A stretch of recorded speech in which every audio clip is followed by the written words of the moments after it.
Welcome friends, स्वागत है आप लोग का आज की क्लास में। तो चलिए प्रश्न संख्या 9 से चलेंगे हम लोग। क्वेश्चन कहता है आकृति 10.13 में एक्स वाई तथा एक्स डैश वाई डैश। ध्यान दीजिएगा, ओ केंद्र वाले किसी वृत्त पर दो समांतर स्पर्श रेखाएं हैं जो स्पर्श बिंदु। यहां तक हम पहले बात को समझते। देखिए चित्र आपको दिया हुआ, देखिए ये जो एक्स वाई है ये वृत्त पर खींची गई स्पर्श बिंदु से क्या स्पर्श रेखा। एक्स डैश और वाई डैश भी सेम कंडीशन में है और दोनों यहाँ पे क्वेश्चन ने बोल दिया क्या है भाई, समानांतर है। यानी ये रेखा और ये रेखा आपस में क्या है, बराबर है। चलिए बिंदु सी पर स्पर्श रेखा, बिंदु सी पर देखिए यहाँ बिंदु सी है, इस पर स्पर्श रेखा क्या बन गई आपकी, ए बी बन गई। और एक्स डैश वाई डैश को पी पर प्रतिच्छेद करती है। एक्स डैश और ये हो गया आपका एक्स डैश और वाई डैश को बिंदु पी पर क्या कर रही है, प्रतिच्छेद कर रही है।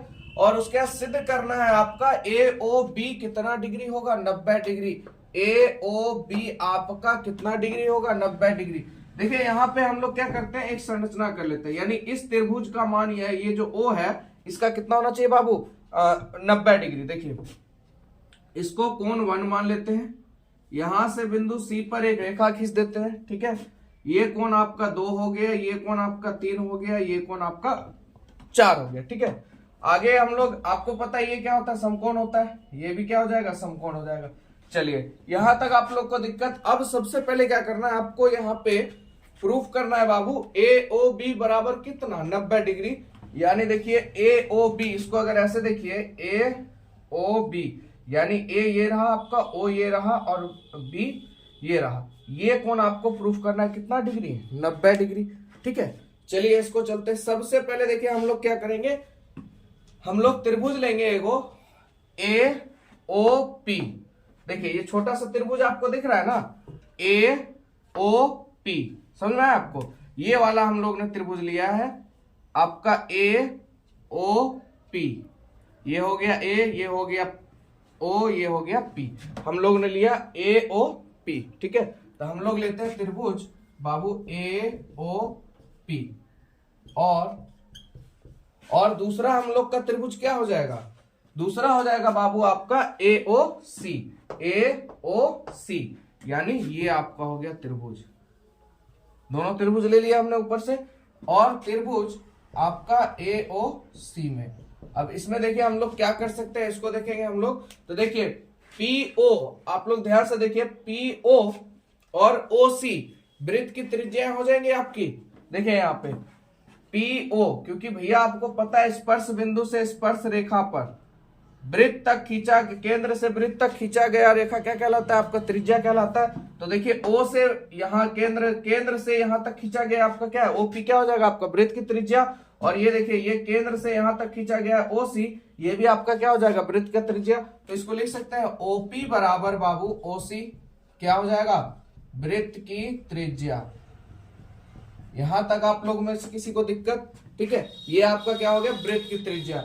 अब इसमें देखिए आप एक चीज देखिएगा, इस पूरे आप इतना डायग्राम देखिए, ये पूरा डायग्राम हमने ले लिया ऊपर वाला है ना, पी ओ सी ए। इसको देखिए आप लोग। तो देखिए आप, हमने दोनों त्रिभुज लिया, दोनों त्रिभुज में देखिए ये जो ओ ए है ये क्या आपस में उभयनिष्ठ हो जाएगा, दोनों में कॉमन आ रहा है आपका, ठीक है। तो हमारा क्या हो जाएगा बाबू, ओ ए बराबर ओ ए क्या हो जाएगा, उभयनिष्ठ। एकदम ध्यान से आप लोग समझिए, क्वेश्चन एकदम आपके दिमाग में सेट हो जाएगा, कहीं से कंफ्यूजन नहीं रहेगा, ठीक है। उसके बाद देखिए ये जो आपका एपी है ये क्या है आपका, स्पर्श रेखा है। ये स्पर्श रेखा एपी, तो एसी भी तो आपका स्पर्श रेखा है, क्योंकि क्वेश्चन नहीं बोला गया है। देख रहे आपको लोग को क्वेश्चन ने बोला एक्स वाई डैश और एक्स डैश, ये भाई पूरा स्पर्श रेखा है, तो एपी भी तो स्पर्श रेखा होगा। और ये भी बिंदु बी पर प्रतिच्छेद कर रहा है, यानी एसी भी आपका क्या हो जाएगा, स्पर्श रेखा हो जाएगा। तो हम लोग कह सकते हैं एपी बराबर एसी। कोई दिक्कत आप लोग को, एपी बराबर क्या चीज हो जाएगा, एसी हो जाएगा। क्या है बाबू, तो लिख दीजिए स्पर्श रेखा, स्पर्श रेखा। यहां तक किसी को दिक्कत नहीं होना चाहिए, ठीक है। अब देखिए हमको किसी भी चीज को प्रूफ करने के लिए 3 कंडीशन लागू होना चाहिए, और तीनों देखिए हमारी भुजा आपस में क्या हो गई, बराबर हो गई। तो हम कह सकते हैं कि बाबू त्रिभुज ए ओ पी सर्वांगसम है त्रिभुज ए ओ सी के। भाई किससे हुआ, एस एस एस से हुआ कि नहीं हुआ, क्योंकि सभी साइड साइड है, मतलब सभी भुजा भुजा है। तो भुजा भुजा भुजा क्या होता है, एस एस एस से प्रूफ हो गया यहाँ पर।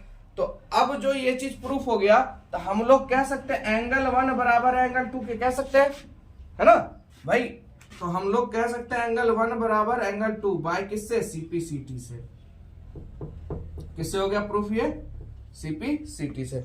बोले कोई दिक्कत आप लोग को, क्योंकि हमने देखिए ये यहां से लेके यहां तक प्रूफ किया और सभी भुजा आपस में बराबर हो गई, तो कोण भी आपस में क्या हो जाएगा, बराबर हो जाएगा। तो कोण देखिए कौन बन रहा है, ये और ये, तो एंगल 1 बराबर एंगल क्या हो जाएगा, 2 हो जाएगा।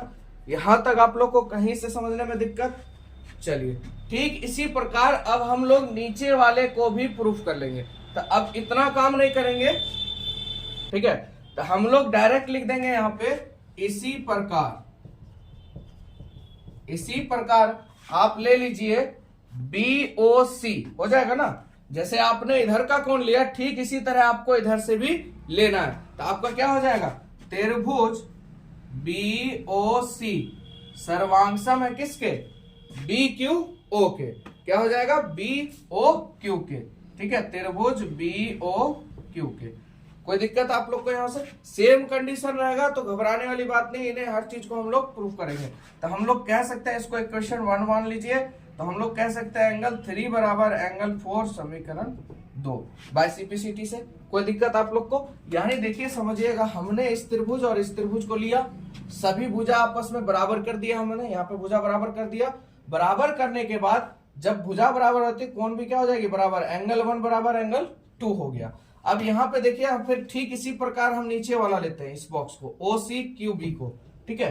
तो यहां से आपका BOC अब BOQ दोनों त्रिभुज ले लिया हमने, और दोनों त्रिभुज की सेम कंडीशन है क्योंकि स्पर्श रेखा और समांतर रेखा है। क्वेश्चन ने पहले कह दिया तो हमको प्रूफ करने की जरूरत नहीं है, ठीक है। तो हम लोग कह सकते हैं इसी प्रकार एंगल 3 बराबर क्या हो जाएगा आपका एंगल 4। यहां तक कोई दिक्कत नहीं आप लोग को। चलिए अब थोड़ा सा मैं इसको मिटा लेता हूं, आप लोग देख लीजिए जो भी है, उसके बाद इसको आगे प्रूफ करते हैं, ठीक है। चलिए तो अब हम लोग को प्रूफ करना है, तो प्रूफ में क्या करेंगे, चारों कोणों का योग कितना होगा बाबू, 360 होगा कि नहीं होगा। ये जो आपके चारों कोण है इसका योग कितना होगा, 360। चारों को बराबर कर लेते हैं हम लोग, angle 1 plus angle 2 plus angle 3 plus angle 4 बराबर आपका कितना हो जाएगा, 360 हो जाएगा। यहां तक आप लोग को कोई दिक्कत नहीं, ठीक है। सॉरी 360 नहीं होगा यहाँ पे, सॉरी 180 हो जाएगा बाबू। क्या हो जाएगा, 180, त्रिभुज है ना, सॉरी थोड़ा सा मिस हो गया, 180। क्योंकि आपको पता है किसी भी बिंदु पर जो कोण बनता है वो कितने का बनता है, 180 डिग्री का। तो सेम कंडीशन, एक रेखा है यहाँ बिंदु, ये जो पूरा बन रहा है ये क्या बन रहा है, 180 तो बन रहा है। तो इस चीज को क्या कहते हैं, रैखिक युग्म कहते हैं, आप लोग पढ़े होंगे। तो यहाँ हो जाएगा आपका रैखिक युग्म। कोई दिक्कत आप लोग को। चलिए किसी बिंदु पर बना कोण क्या, किसी रेखा पर एक बिंदु से बना कोण क्या कहलाता है आपका, 180 डिग्री का, यानी रैखिक युग्म कहते हैं। चलिए अब आप एक चीज समझिएगा, यहीं से आपका प्रूफ हो गया। ये हमने एंगल 1 बराबर एंगल 2, एंगल 3 बराबर एंगल 4 हम लोग ने काम कर लिया। अब यहाँ पे देखिए आपको AOB 90 डिग्री लाना, ध्यान से देखिएगा, AOB 90 डिग्री यानी AOB। अब आप लोग एक चीज ध्यान समझिए, चित्र से देखिए, यहाँ पे ये कटा सी पर, यहाँ कौन सा बन रहा है, 2, और यहाँ क्या बन रहा है, 3। तो हमको 2 3 रखना है, इस दोनों को क्या कर देना है, चेंज कर देना है। समझिएगा एंगल 1 बराबर आपको पता है प्रूफ हुआ था एंगल 2 होता है, तो एंगल 1 बराबर हम एंगल 2 ले ले तो कोई दिक्कत नहीं होगा। तो यहाँ पे एंगल 1 बराबर एंगल 2 और ये एंगल 2 ही रह जाएगा, प्लस एंगल 3 को हमको रखना है, चेंज किसको करना है, 4 को। आपने पढ़ा था ना एंगल 3 बराबर क्या होगा, एंगल 4। तो 4 के बदले हम लोग 3 लिख सकते हैं, है ना। तो एंगल 3 प्लस एंगल 3 बराबर 180 डिग्री। तो देखिए एंगल 2 यानी 2 एंगल 2 प्लस 2 एंगल 3 बराबर 180 डिग्री हो गया। तो यहां से 2 आपका कॉमन आ जाएगा, 2 कॉमन आ जाएगा, तो एंगल 2 प्लस एंगल 3 बराबर आपका 180 यानी 90 बार में चल जाएगा। एंगल 2 प्लस एंगल 3 बराबर आपका कितना हो जाएगा, 90 डिग्री। यही तो हमको पूछ रहा था। तो देखिए 2 और 3 मिला के कितना हो गया, 90 डिग्री हो गया। यही चीज हमको क्या करना था, प्रूफ करना था। तो हम लोग कह सकते हैं इसलिए त्रिभुज एंगल AOB बराबर कितना डिग्री, 90 डिग्री। प्रूफ हो गया। बोलिए आप लोग को थोड़ा सा भी कहीं दिक्कत अगर समझने में, तो आप लोग कमेंट जरूर कर सकते हैं। अगर समझ में आ रहा है, अच्छा लग रहा है तो लाइक देते जाइएगा, ठीक है। तो आप लोग को समझ में आ गया पूरा। चलिए चलते हैं अगले क्वेश्चन पर। चलिए प्रश्न संख्या 10 देखते हैं बाबू। कहता है सिद्ध कीजिए कि किसी बाह्य बिंदु से किसी वृत्त पर, आपको बाह्य बिंदु से, बाह्य बिंदु है स्पर्श खींची गई स्पर्श रेखाओं के बीच का कोण, बीच का कोण कौन बना रहा है भाई, आपको पता ये है बीच का कोण, ठीक है। और यहाँ पे भी ये हो गया आपका बीच का कोण, ठीक है। स्पर्श बिंदुओं को मिलाने वाले रेखाखंडों द्वारा केंद्र पर अंतरित कोण, ये जो अंतरित कोण है अंदर का कोण, ये संपूरक होता है। तो आपको पता है संपूरक किसे कहते हैं बाबू, तो दो कोणों का योग कितना होता है 180 डिग्री। दो कोणों का योग कितना होना चाहिए 80 डिग्री। आपको पता है स्पर्श बिंदु से स्पर्श रेखा जो खींची जाती है उस पर जो लंब होता है वो कितने डिग्री का होता है 90 डिग्री। थोड़ा त्रिभुज ऐसे बनता, चलिए कोई बात नहीं, इसको थोड़ा सटीक कर लेते हैं हम लोग। ये इस तरह से होता है, यहाँ पे लंब होगा और इसको हम थोड़ा सा और अच्छे से कर लेते हैं। ये हो जाएगा आपका लंब, यहाँ क्या था आपका P, ये भी आपका क्या हो जाएगा लंब हो जाएगा। यहां तक कोई दिक्कत नहीं आपको। चलिए हमको ये प्रूफ करना है कि भाई दोनों कोणों का योग क्या होना चाहिए 180 डिग्री होना चाहिए। चलिए तो हम लोग चलते हैं, सबसे पहले हम लोग को क्या करना है सिद्ध करना है, उसको पहले हम लोग लिख लेते हैं। चलिए तो आप लोग को सिद्ध क्या करना है, ये कोण और ये कोण का योग कितना होना चाहिए बाबू 180 डिग्री होना चाहिए। चलिए तो हम लोग लिख लेते हैं, सबसे पहले सिद्ध करना है एंगल पी आर क्यू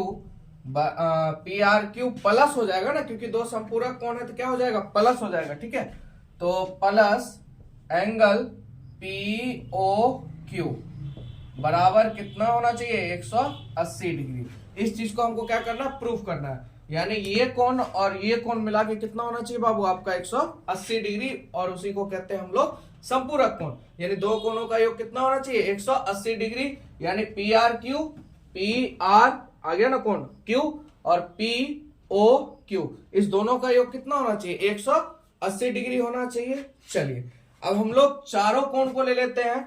चलिए एक तरफ से angle P plus angle O plus angle Q plus angle R, बताइए आप लोग कमेंट में कितना होगा बराबर में 360 होगा कि 180 होगा, क्योंकि थ्योरम मैंने इस प्रकार का आपको सिद्ध करा हुआ है। तो देखिए यहाँ पे कितना होगा, चार कोणों का योग कितना होगा बाबू 360 होगा, ठीक है 360 डिग्री होगा। यहां तक आप लोग को कोई दिक्कत नहीं। चलिए एंगल P आपको पता है कितना डिग्री है 90 डिग्री है कि नहीं है ना।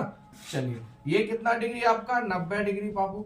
एंगल O पता नहीं है, चलिए जो नहीं पता उसको छोड़ देंगे, एंगल O हो जाएगा। एंगल Q देखिए आपका 90 डिग्री है, प्लस एंगल R आपको पता नहीं है बराबर 360। देखिए 90 कितना हो जाएगा 180 प्लस में उधर जाएगा माइनस में 360 में 180 जाएगा, कितना बचेगा 180। तो हम लोग कह सकते हैं angle O plus angle R बराबर 180। बोले कोई दिक्कत आप लोग को, क्योंकि भैया 90 180 प्लस में उधर जाएगा माइनस में 360 में 180 घटेगा, कितना बचेगा 180। यहां तक आप लोग को कोई दिक्कत, चलिए कोई दिक्कत नहीं। एंगल O जो है आपका कोण जो O है उसको आपने क्या लिखा था एंगल POQ लिखा था, यहाँ पे लिखा हुआ है, आपने लिखा हुआ है कि नहीं लिखा हुआ, हो गया। एंगल O आपका क्या हो जाएगा एंगल POQ प्लस R कोण आपका क्या हो गया एंगल PRQ बराबर कितना 180। आपका मन है इसको इस तरह से लीजिए PRQ प्लस एंगल POQ बराबर 180 डिग्री। यही चीज तो हमको प्रूफ करना था कि दोनों कोणों का योग कितना होना चाहिए 180 डिग्री होना चाहिए। हम लोग ने प्रूफ कर दिया कि दोनों कोणों का योग कितना होता है बाबू 180 डिग्री। बहुत आसान सा था, एक बार में आप लोग समझ गए होंगे, ठीक है। बढ़िया से देखिएगा ध्यान से तो समझ में आप लोग को अच्छे से आ जाएगा। चलिए अब अगला क्वेश्चन देखते हैं। चलिए प्रश्न संख्या 11 की बात करते हैं। तो देखिए प्रश्न संख्या 11 कहता है आप लोग का सिद्ध कीजिए कि किसी वृत्त के परिगत समांतर चतुर्भुज, किसी वृत्त के परिगत समांतर चतुर्भुज जो है क्या समचतुर्भुज होता है। ये आपको क्या करना प्रूफ करना है। देखिए एग्जाम में जो होता है ना इसी टाइप का छोटा मोटा सिद्ध करने वाला डाल देता है। तीन नंबर बहुत ज्यादा हो गया इसका, ठीक है। पर इसके लिए क्या करना है आपको थोड़ा प्रैक्टिस मोड में रहना है। ये नहीं बनाने आता है तो भाई छोड़ दिए। मैंने क्या बोला मैथ, मैथ जो है बाबू, प्रैक्टिस मेक्स मैन परफेक्ट, ठीक है। आदमी को अगर मैथ सीखना है ना, जितना प्रैक्टिस आप कीजिए उतना मैथ आपका परफेक्ट हो जाएगा, उतना जबरदस्त हो जाएगा। चाहे दुनिया कोई भी चीज आप कीजिए, जितना ज्यादा आपका अभ्यास होगा आप उसमें उतना ज्यादा निपुणता पा लीजिएगा, ठीक है। तो वही चीज है आपका। तो सबसे पहले हम लोग क्या करते हैं, जो दिया है वृत्त के परिगत समांतर चतुर्भुज समचतुर्भुज होते हैं, इसको लिख लेते हैं। यानी देखिए इसमें प्रूफ क्या करना है आपके, देखिए वृत्त के अंदर एक समांतर चतुर्भुज है, इसको आपको प्रूफ करना है। ए बी सी डी क्या है आपका, समचतुर्भुज है, ठीक है। चलिए पहले थोड़ा सा हम लोग क्या करते हैं, लिख लेते हैं, उसके बाद आपको बताएंगे। सबसे पहले हमको दिया क्या भाई बाबू, सबसे पहले हमारे पास है ए बी सी डी जो आपका है वो वृत्त के परिगत समांतर चतुर्भुज है, ये बात दे दिया। तो हम लोग कह सकते हैं बाबू ए बी बराबर डी सी, ए बी बराबर आपका क्या, कौन सी भुजा हो जाएगा, डीसी भुजा हो जाएगा। और एडी बराबर बीसी, एडी बराबर आपका बीसी, ठीक है। क्यों हुआ, चतुर्भुज की विपरीत भुजा, क्योंकि आप लोग को पहले क्वेश्चन में दे दिया समांतर चतुर्भुज है, तो चतुर्भुज की विपरीत भुजा आपस में क्या होती है, बराबर होती है। यानी ए बी बराबर डीसी और एडी बराबर भैया बीसी। यहां तक कोई दिक्कत आप लोग को। चलिए अब यहां से एक पॉइंट और मुझे लिखना है, लिख लेते हैं, उसके बाद मैं आपको समझाता हूं। तो देखिए मैंने यहाँ पे लिख दिया आप लोग का, वृत्त पर बाह्य बिंदु से खींची गई स्पर्श रेखा की लंबाई क्या होती है, आपस में बराबर होती है। अब देखिए इस पॉइंट का लिखे, जो मैंने लिखा है इसको कैसे समझेंगे। देखिए स्पर्श बिंदु स्पर्श रेखा एपी बराबर एएस हो जाएगा आपका, क्या हो जाएगा, एपी बराबर एएस हो जाएगा। क्यों हो जाएगा, क्योंकि वृत्त पर बाह्य बिंदु से खींची गई स्पर्श रेखा की जो लंबाई होती है वो क्या होती है, बराबर होती है। यानी ए बी बराबर है तो डीसी बराबर होगा, एपी बराबर है तो इधर आपका एएस भी क्या होगा, बराबर होगा। समझ में आया आप लोग को बात, ठीक है। तो चलिए हम लोग को वही लिखना है। तो देखिए एपी बराबर एएस, यानी देखिए ये भुजा और ये भुजा आपकी क्या है, बराबर हो जाएगी। हम लोग कह सकते क्यों हो जाएगी, ये मैंने इसलिए पहले लिख दिया। एपी बराबर आपका हो जाएगा बाबू एएस, कोई दिक्कत आप लोग को यहाँ तक। एपी बराबर एएस, इसको ले लेंगे क्वेश्चन 1, इस टाइप का क्वेश्चन आपने पढ़ रखा। अब आपने इधर से लिया, अब आपको उधर से लेना है। आप लोग फटाफट बोले क्या हो जाएगा, आप लोग को आ गया होगा बीपी बराबर बीक्यू, आप लोग को समझ में आ गया होगा। बीपी बराबर बीक्यू क्या हो जाएगा बाबू, बीपी बराबर बीक्यू, इक्वेशन 2 मान लेंगे। इस तरह से अब हम लोग इधर आ जाएंगे, तो यहाँ पे भी आप लोग का जवाब आ गया होगा, क्या हो जाएगा बाबू, सी आर ले लीजिए, ये नीचे वाला लेंगे तो इधर से ऊपर वाला, तो सी आर बराबर आपका क्या हो जाएगा, सी क्यू हो जाएगा। तो सी आर बराबर आपका सी क्यू, इक्वेशन आपका क्या हो जाएगा, 3 हो जाएगा, कोई दिक्कत। उसके बाद क्या हो जाएगा आपका, डी आर बराबर डीएस, है ना, ये भुजा और ये भुजा, डी आर बराबर क्या हो जाएगा, डीएस, यानी डी आर बराबर डीएस, समीकरण 4 हो जाएगा, ठीक है। तो यहां तक आप लोग समझ गए। अब हम लोग क्या करेंगे, समीकरण बाबू 1, 2, 3 एवं 4 को जोड़ने पर, तो देखिए इधर वाला इधर जोड़ लेंगे, इधर वाला उधर जोड़ लेंगे। तो एपी प्लस बीपी आपका प्लस सी आर प्लस आपका डी आर बराबर आपका AS plus B Q plus C Q plus DS. देखिए मैंने इधर वाले को इधर जोड़ दिया, इधर वाले को इधर जोड़ दिया। आप लोग को कोई दिक्कत नहीं होना चाहिए, समझ गए आप लोग। चलिए अब आइए आप लोग देखिए एपी, यहाँ पे देखिएगा एपी और बीपी, एपी और बीपी को जोड़िएगा तो क्या एबी नहीं होगा, होगा। अरे एपी भैया आपका और बीपी, ये दोनों रेखा को जोड़िएगा तो क्या हो जाएगा, एबी हो जाएगा। या तो आप वहां समझिए या तो सीधा समझिए, देखिए पीपी दोनों में आ रहा, कट गया, बचा क्या एबी, वैसे भी समझ सकते हैं आप लोग। चलिए अब यहाँ पे देखिए आप लोग को समझ में आ गया, आंसर आ चुका होगा। दोनों में आर कॉमन आ रहा है, इस दोनों को काट दीजिए, बचेगा क्या आपका सी डी, है ना। ये भी कॉन्सेप्ट आप लोग समझ सकते हैं। या सी आर और डी आर को देखिए, सी आर आपका और डी आर, ये दोनों मिला के क्या बनाएगा, सी डी बनाएगा, कोई दिक्कत नहीं। चलिए बराबर, अब देखिए तो इसी तरह से देखिए अगर आप लोग देखिएगा तो यहाँ पे भी आप लोग को समझ में आ जाएगा। ये देखिए इसका गोतिया ये रहा आपका एएस और डीएस, एएस और डीएस में देखिए एस एस कट गया, बचा क्या आपका एडी। क्या कॉन्सेप्ट सबसे बढ़िया। क्यू क्यू में क्यू क्यू कट गया, आपका क्या बचा भाई बीसी बचा। बचा कि नहीं बचा। आइए देखिए बी क्यू आपका कहाँ, ये रहा बी क्यू और सी क्यू मिलकर क्या बनाएगा बीसी बनाएगा, यही मैंने यहाँ पे लिख दिया। ठीक है, तो यहां तक आप लोग को समझ में आया। अब थोड़ा सा मैं ऊपर से मिटा लेता हूं तब आपको मैं बताता हूं। ठीक है, चलिए तो यहाँ पे आपके पास आ गया A B plus C D बराबर A D plus B C. आपने अभी मैंने आपको बताया था समांतर चतुर्भुज के आमने सामने की भुजा क्या होती है बराबर। तो ए बी के बराबर मैंने आपको बताया था, ए बी के बराबर आपका क्या होगा डीसी होगा। ये ए बी भुजा इसके बराबर कौन सी भुजा डीसी। यहाँ पे सी डी का ही है, या इसको डीसी लिख दीजिए, कोई दिक्कत उससे नहीं होगा, मैंने आपको पहले लिख दिया था। तो देखिए डीसी के बदले हम लोग ए बी लिख सकते हैं डीसी के बदले, क्योंकि ए बी बराबर डीसी है तो डीसी बराबर ए बी हो जाएगा, है ना। तो हम लोग लिख सकते हैं ए बी प्लस ये डीसी के बदले क्या लिखेंगे ए बी बराबर। अब देखिए एडी, तो एडी के बराबर क्या हो जाएगा आपका बीसी। मैंने बताया हुआ है एडी के बराबर आपका क्या हो जाएगा बीसी, क्योंकि समांतर चतुर्भुज के विपरीत भुजा। तो एडी के बदले हम क्या लिख सकते हैं बीसी प्लस इधर हो गया बीसी। तो कितना A B Babu, 2 go A B, इधर 2 गो बीसी। ठीक है, यहां तक कोई दिक्कत आप लोग को समझने में। चलिए अब यहां पे देखिए 2 और 2 दोनों कट गया, तो यहां पर ए बी बराबर आपका क्या हो जाएगा बीसी हो जाएगा। यानी ए बी बराबर आपने प्रूफ कर दिया भैया बीसी। ये भुजा आपस में क्या हो गई बराबर। तो ठीक इसी प्रकार हम लोग जब हमारा यहां तक काम हो गया तो हम कह सकते हैं ए बी बराबर है बीसी के, तो बीसी बराबर है बाबू सीडी के, और सीडी बराबर है किसके एडी के। कोई दिक्कत यहां तक आप लोग को। तो जब सभी भुजा बराबर है तो हम लोग कह सकते हैं ए बी सी डी एक सम चतुर्भुज है। तो ये हो गया, यहां से हम लोग का प्रूफ हो गया। कहीं से आप लोग को दिक्कत समझने में। चलिए तो इस वीडियो में 11 तक हम लोग क्वेश्चन देखेंगे। नेक्स्ट वीडियो में आपका 2 क्वेश्चन बचा है 12 और 13। ठीक है, उसको देखेंगे। अगर वीडियो अच्छा लगा तो दिल से लाइक कर दिया कीजिए और सपोर्ट कीजिए अच्छी तरह से। ठीक है, बाय बाय।